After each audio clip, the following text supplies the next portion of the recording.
નમસ્કાર.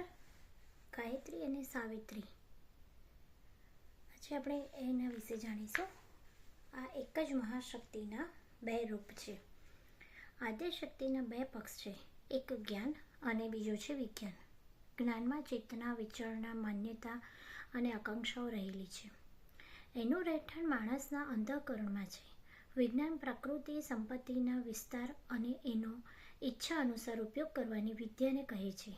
જ્ઞાન માણસની અંતઃચેતનામાં રહેલું છે. વિજ્ઞાન એ કાર્યકુશળતાના રૂપમાં સમજવામાં આવે છે, જેનાથી પદાર્થોને પોતાની જરૂરિયાત મુજબ તૈયાર કરવામાં આવી શકે છે. આ આખો વિશ્વ, બ્રહ્માંડ અને શરીર પદાર્થ છે. એને જરૂર પ્રમાણે પોતાને અનુકૂળ બનાવવી કુશળતાનો વિકાસ વિજ્ઞાનના રૂપમાં થયો છે. સૃષ્ટાનું જ્ઞાન અને પ્રકૃતિનો વૈભવ બંને મળીને આ વિશ્વની વ્યવસ્થાને ગોઠવે છે અને તેને ગતિશીલ રાખે છે. પૌરાણિક ગાથામાં આ પ્રસંગ આવી રીતે આવે છે કે સૃષ્ટિના સર્જક બ્રહ્માને બે પત્નીઓ હતી, એક ગાયત્રી અને બીજી સાવિત્રી. ગાયત્રી જ્ઞાનની દેવી અને સાવિત્રી વિજ્ઞાનની અધિષ્ઠાત્રી. માણસનું શરીર પદાર્થ છે, એટલે તેની સત્તાને સાવિત્રીની અંતર્ગત લેવામાં આવે છે. જ્ઞાન માર્ગમાં આગળ વધવાથી માણસ સંયમ અને સંવર્ધનનો માર્ગ પામે છે, પ્રસન્ન રહેવા અને પ્રેરણા આપવાનો માર્ગ મેળવે છે, આત્મા અને પરમાત્માનો સાક્ષાત્કાર કરે છે, જીવન લક્ષ્યની પૂર્ણતા સુધી પહોંચે છે, મહામાનવ ઋષિ દેવાત્મા અવતારની કક્ષામાં પહોંચે છે, પ્રત્યક્ષ ક્ષેત્રમાં આગળ વધે છે અને પરોક્ષમાં વિકસે છે. જ્ઞાનની દેવી ગાયત્રીનું ગૌરવ એવું જ છે. વિજ્ઞાન વડે શારીરિક શક્તિનો સાચો સદુપયોગ કરવામાં આવે છે.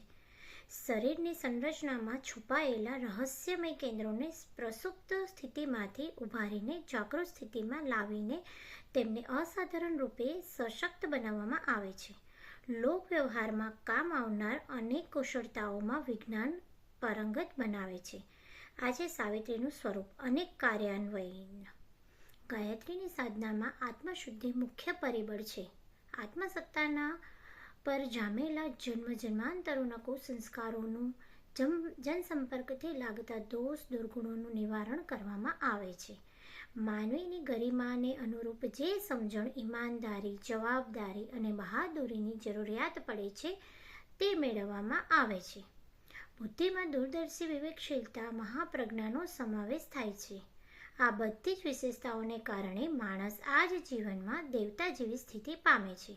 પોતાની નીતિ, રીતિ અને દિશાધારા એવી બને છે જેનાથી આ જ જીવનમાં દેવતા જેવું ગૌરવ પામી શકે, પોતાનો ઉદ્ધાર કરે છે અને બીજાને પોતાના ખભા પર બેસાડીને પાર કરાવી શકે છે.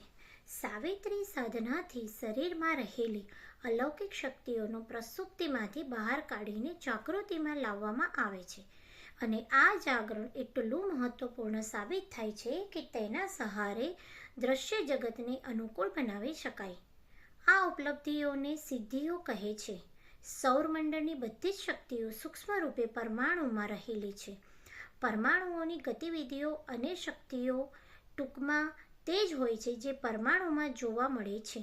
બ્રહ્માંડના બધા જ સમીકરણ પિંડમાં રહેલા છે, પણ સાધારણ રીતે માણસને એટલી જ સ્વાભાવિક શક્તિ મળે છે કે પોતાના જીવનનું ગાડું સારી રીતે ચલાવી શકે. એ ઉપરાંત વિશ્વની પરિસ્થિતિઓને બદલવાની જરૂર સમજવામાં આવે છે તો તેને માટે વિજ્ઞાનનો આશરો લેવો પડે છે, જેને સાવિત્રી કહેવામાં આવે છે. વિજ્ઞાનના અનેક કાર્યો માટે અનેક યંત્ર ઉપકરણ બનાવવામાં અને શોધવામાં આવ્યા છે. તે બધાની મૂળ સત્તા શરીરમાં રહેલા અનેક સૂક્ષ્મ કેન્દ્રોમાં રહેલી છે. તે ઈચ્છે તો પ્રયત્નપૂર્વક તેમને સક્રિય સક્ષમ કરી શકે છે અને શરીરને એવી પ્રયોગશાળામાં બદલી શકે છે જેમાં વિજ્ઞાનીઓએ બનાવેલા બધા યંત્રો સાધનોની સત્તા પેદા થાય અને તે જ કાર્ય કરી શકે જે વિજ્ઞાન ક્ષેત્રના વિદ્વાનો પોતાના શોધ પ્રયાસોથી સંપન્ન કરે છે. આદ્યશક્તિની બે પ્રકારની પ્રતિમાઓ જોવા મળે છે. એમાં એક મુખ્ય જેમાં છે એક મુખ, બે ભુજા, હાથમાં કમંડળ, માળા, હંસનું વાહન. તેને બ્રાહ્મી શક્તિ કહે છે. એને ગાયત્રી પણ કહે છે. એક બીજા પ્રકારની છબી પંચમુખી પ્રતિમા અથવા તો ચિત્ર રૂપે મળે છે. એને સાવિત્રી કહે છે. ગાયત્રીનું વાહન હંસ છે. હંસ એટલે કે રાજહંસ, પરમહંસ, નિરક્ષીરનો વિવેક કરનારો, મોતીનો ચારો ચણનારો, કીડા જંતુઓને નહીં ખાવાના વ્રતવાળો. માળાથી ઉપાસના અને પુસ્તકથી સ્વાધ્યાયનો, સત્સંગનો અને મનન ચિંતનનો ભાવ છે. માતૃશક્તિની આ જ પ્રતિમા છે. માનવી ગરિમાની તે અધિષ્ઠાત્રી છે, એટલે તેની એક દિશા ધારા એક પ્રતિપાદનના રૂપમાં એક મુખ છે. સાવિત્રીનું વાહન કમળ છે. કમળ એટલે પ્રસન્નતા, વ્યાપક સુખ સાધનનો ભંડાર. તેના 5 મુખ છે. શરીર 5 તત્વોનું બનેલું છે અને તેનું માણસ ચેતન 5 પ્રાણોના સમન્વયથી બનેલ છે. સાવિત્રીની દશા 10 ભુજાઓ એટલે કે શરીરમાં રહેલી 10 ઇન્દ્રિયો. ઇન્દ્રિયોની શક્તિથી જ શરીર પોતાના બધા જ કામો સંપન્ન કરે છે. શાસ્ત્રોમાં એવા યંત્રો ઉપકરણોનું ચિત્રણ છે જે લૌકિક પ્રગતિ અને સંઘર્ષનો પ્રસંગે કામ આવે છે. ગાયત્રી મુખ્ય છે કારણ કે સદજ્ઞાન મેળવીને માણસનું એવું વ્યક્તિત્વ ઘડાય છે જે સંપદા ક્ષેત્ર તરફ ધ્યાન આપે તો પોતાના માટે અથવા બીજાને માટે વિલુપ વૈભવ ઉપલબ્ધ કરી શકે છે. પરંતુ સાવિત્રીનું ક્ષેત્ર વિજ્ઞાનની સીમા સાંસારિક લાભો સુધી મર્યાદિત છે. વૈભવ સંપન્ન માણસ સદજ્ઞાની જ હોય એવું કાંઈ જરૂરી નથી, એટલે તેને ગૌણ માનવામાં આવે છે. વ્યક્તિત્વમાં આત્મા મુખ્ય છે અને શરીર ગૌણ છે. એ જ રીતે આધ્યાત્મિક દૃષ્ટિકોણથી ગાયત્રીને પ્રમુખ અને સાવિત્રીને ગૌણ માનવામાં આવે છે. છતાંય બંને ઉપાસ્ય છે. બંનેની પોતાના સ્થાન પર આવશ્યકતા રહેલી છે.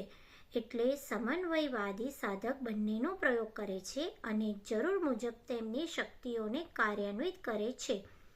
વાલ્મીકી રામાયણના પ્રસંગ આવે છે કે વિશ્વામિત્ર રામ લક્ષ્મણને પોતાના યજ્ઞની રક્ષા કરવાને બહાને પોતાના આશ્રમમાં લઈ ગયા હતા અને ત્યાં તેમણે બલા અને અતિબલા વિદ્યાઓ શીખવાડી હતી. આ બંને સાવિત્રી અને ગાયત્રીના જ બીજા નામ છે.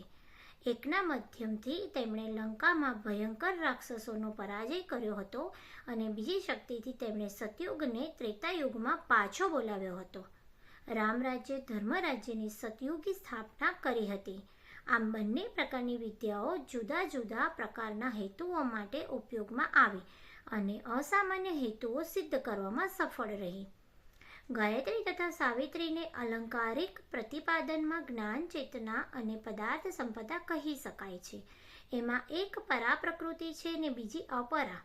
પરાપ્રકૃતિની અંતર્ગત મન, બુદ્ધિ, ચિત્ત, અહંકાર, અંતઃકરણ, ચતુષ્ટય, ઋતુંભરા, પ્રજ્ઞા વગેરેનું જ્ઞાન ક્ષેત્ર આવે છે.